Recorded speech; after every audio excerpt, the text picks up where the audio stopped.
नमस्कार दोस्तों, मैं हूं धर्मेंद्र और आप सभी का इस चैनल पर स्वागत करता हूं। एक बार फिर एक नई वीडियो के साथ आप लोगों के साथ हाजिर हूं।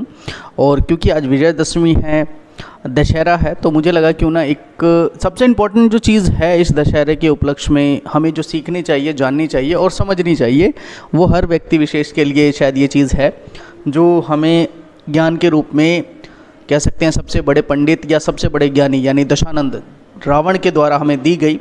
और उस ज्ञान को हमें कभी भूलना नहीं चाहिए और उसको पकड़ के रखना चाहिए। बाकी चीज़ें हम छोड़ भी दें तो कुछ बेसिक्स जो हमारे ग्रंथों में है या किसी तजुर्बेगार इंसान ने जब आपको दी हो तो उसको हमेशा ध्यान रखना चाहिए। कोशिश करता हूं कि मैं ध्यान रखूं और यही चीज़ें आप लोगों के साथ आज साझा करने वाला हूं। और बहुत छोटी सी बात है, सिर्फ 3 सवाल। जब दशानंद अंतिम क्षण में था, उस वक्त जब परास्त हो गया था, हार गया था, इतना बड़ा ज्ञानी होने के बावजूद जब वो हार गया था, जिसने पूरे ब्रह्मांड के देवलोक को या देवी देवताओं को अपने कंट्रोल में वश में कर लिया था, उस वक्त हारने के बाद, श्री राम जी से हारने के बाद भी श्री राम जी ने लक्ष्मण जी को बोला कि उनसे इतने बड़े ज्ञानी हैं, इनसे अपने उनके जीवन के जो निचोड़ है 3 या जो भी वो ज्ञान देना चाहते हैं उसे ग्रहण करें।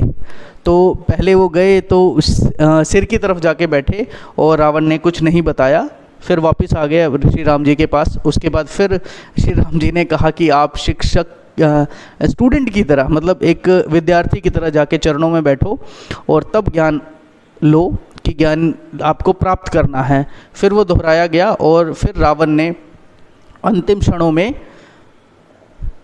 3 बातें बताई जो कि बहुत ज़रूरी है, बहुत ही ज़्यादा ज़रूरी है। और मुझे लगता है कि ये बहुत इम्पॉर्टेंट है आज के टाइम में भी। हम अगर इन 3 बातों का ध्यान रखेंगे तो शायद जीवन में बहुत सारी चीज़ों से मतलब दुविधाओं से बच पाएंगे। सबसे पहली ये बात बताई गई रावण के द्वारा कि जब भी आपका कोई अच्छा काम करने का मन हो तो उसको देर ना करें, उसको उसी क्षण करें, उसी वक्त करें। किसी को कुछ अच्छा बोलना है, कुछ भी करना है, कुछ ऐसी चीज़ है जो आपको लगता है कि करना है और उसका जो पर्सपेक्टिव है वो बहुत अच्छा है, कोई दान करना है, कोई पुण्य करना है, किसी को थैंक यू बोलना है, यू कैन डू इट, उसी समय आप करें। उसको देर ना लगाए, बाद में कर लेंगे, फिर देख लेंगे। लोग अक्सर बोलते हैं कि देखते हैं, ट्रेंड में है ये कि देखते हैं, कर लेंगे, तो उसको ऐसा ना करके उसी समय करें। दूसरी बात जो रावण ने बताई कि अपने शत्रु को कभी भी कमज़ोर नहीं समझना चाहिए। अब यहाँ पर शत्रु का अर्थ ये नहीं है कि सिर्फ एनिमी ही है, कि हमें किसी से लड़ना है तो उसके बारे में सिर्फ सारा रिसर्च करना है।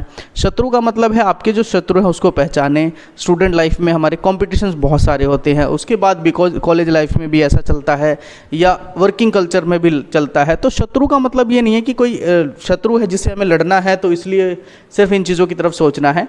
शत्रु का अर्थ यहाँ पर कॉम्पिटिशन है कि आप जिस भी फील्ड में हैं उसमें अपने आप को और सामर्थ्य बनाएं, या किसी कंपटीशन को विन करना है तो उसकी जो टोटल नेसेसरी चीज़ें हैं वो उस पर ध्यान ज़्यादा दें, बजाय कि इस पर कि हमारे कॉम्पिटिटर कम हैं, कमज़ोर हैं, या उसको नज़रअंदाज कर दें। और मुख्य दिन जिस दिन वो एक घड़ी आएगी जब आपका कंपटीशन होगा, जब आपका पेपर होगा, उस दिन आप कुछ ना कर पाए। रावण इतना बड़ा होते हुए भी हार गया, उसका सिर्फ यही था कि राम जी की सेना को उसने सिर्फ बंदर समझ लिया था। तो इस का परिणाम यही हुआ कि रावण को हारना पड़ा, परास्त होना पड़ा। तो इसका मतलब सिर्फ ये नहीं है, अपने कंपटीशन को समझे। अगर हम आज की बात करें तो अपने कंपटीशन को समझे।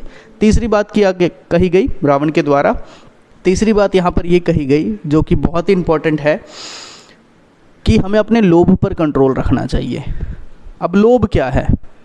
आज के टाइम में जो लोभ है वो आज के युग में जो चल रहा है वो अलग अलग है। अगर मैं स्टूडेंट कैटेगरी की बात करूं कि तो बच्चों को आईफोन चाहिए, बुलेट चाहिए या बाइक चाहिए या अलग अलग कपड़े चाहिए, तो ये एक लोभ का कारण है जिससे हम अपने पथ से भ्रमित होते हैं।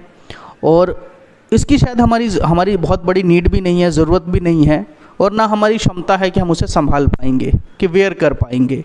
अलग अलग तबके में, अलग अलग लोगों में अलग अलग तरह के लोभ हैं। जिनके पास सामर्थ्य हैं तो उन्हें लगता है कि वो लोन पे, इस पे, उस पे चीज़ें खरीद सकते हैं। बहुत लोगों को बहुत कुछ चाहिए, वो लोभ वश में चाहिए, सिर्फ दिखावे के कारण चाहिए।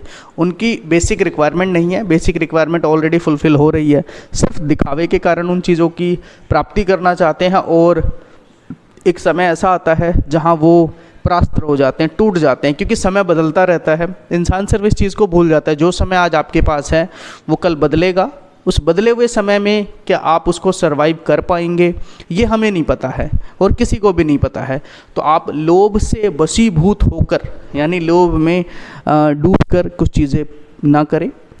यही 3 चीज़ें बताई कि अगर कुछ अच्छा काम करना हो तो तुरंत करें, अपने कंपटीशन को समझें, शत्रु को समझें, उसको कमज़ोर ना आके, अपने कंपटीशन को छोटा ना समझें, उस पर पूरी मेहनत करें, कड़ी मेहनत करें, अपने दायरे को बढ़ाएं, अपने कंपटीशन लेवल को बढ़ाएं, खुद पर काम करें बेसिकली। तीसरा कि आप लोभ से वशीभूत ना हो, आप दूसरों को देखकर अब चीज़ें ना खरीदें, दूसरों को देखकर कुछ शौक़ ना पालें। यहाँ पर बहुत गहरी बातें हैं तीनों, अगर जिस पर हम डीपली सोचें तो वो छोटी छोटी चीज़ें हमें 3 सवाल लगते हैं, लेकिन ये 3 सवाल कहीं ना कहीं हमें बहुत दूर तक संदेश देते हैं। और इन 3 सवालों के ज़रिए, इन 3 ज्ञानवर्धक बातों के ज़रिए हम अपने जीवन को बहुत हद तक संभाल सकते हैं और जीवन में आगे बढ़ सकते हैं।